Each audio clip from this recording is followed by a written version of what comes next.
comments there, and I do have a posting from Marky, who is asking you, Barney, if NLP was or is now used as a counseling tool, and if so, how to access this service. Yeah, I have people, my graduates referring their friends or family members to work with me in terms of coaching and counseling. So you can call up Mind Transformations, and if I'm not available, you can.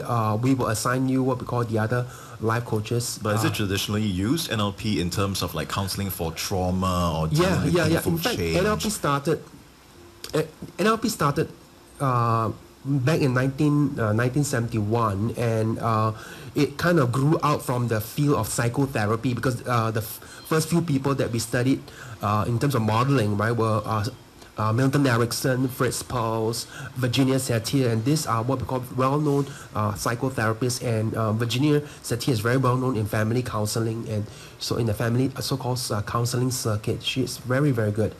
So the methodology itself lends itself quite naturally into the process of helping someone to recover from what we call some faulty programmings from the past, or through some traumatic experience where they form a faulty belief about themselves. And so how do you actually get someone to be able to dismantle that neuro-linguistic we're talking about our neurology, linguistics is talking about the way we talk ourselves, the way we give meaning to something, and programming will be the sense of our strategies that we use over and over again. So how do you unpack your neuro-linguistic programming and then begin to be able to recombine them or empower yourself with the new resources to move towards the direction that you want to go.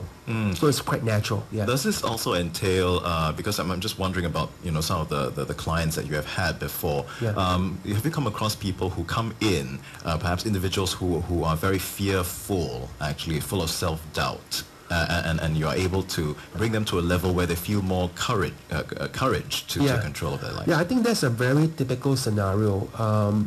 Fear is part of fear is not. I think as a whole, we need to be able to redefine our appreciation of fear, because a lot of people go through their life thinking that fear is something that I want to avoid as much as possible, and fear is something that's very shameful. But the fact is, fear is part of being human, and fear serves a very powerful, so-called important factor to keep us alive. But there are situations where people become debilitated, or they have got a debilitating fear that it cripples them. Yeah. And that can come from many, many aspects in life, change of jobs, change of relationship, death of someone, or they have gone through a traumatic experience of a life and death situation, right? And which they feel they're out of control. And that's where we are going to work with people, the perception of the fact that they are out of control.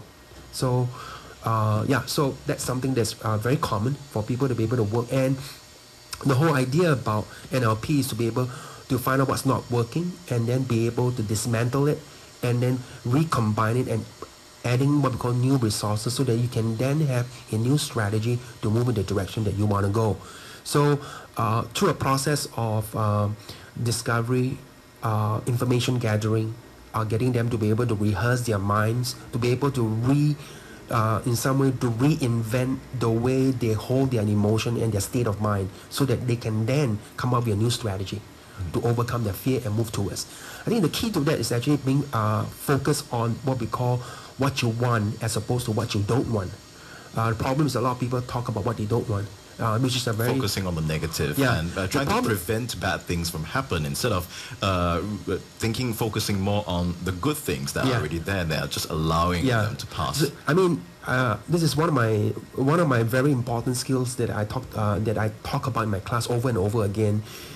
Your mind can't focus on the opposite of what you want or what you don't want, because an example, if I say, don't think of an orange cat right now. Don't think of an orange cat with a marmalade tail and eyes looking at you. That's exactly what you're thinking. So the choice is, how do you begin to be able to channel your focus on what you want, and so that over time that becomes something that becomes second nature to you. Well, the truth is, you may not be able to control your first thought. We can't control everything that pops into our head, but we always have control over our second thought, and that's to be able to channel it to what we want, as opposed to what we don't want.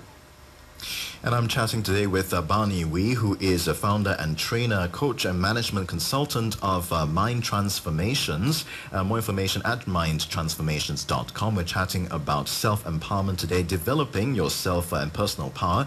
If you would like to join our conversation, well, in about 15 minutes, we'll continue with the show. Call in at 669-11938 or just go to Facebook and post your comments or questions there. Search A Slice of Life under Pages. I'm Eugene Low, and A Slice of Life on 938 Live continues in about 15 minutes.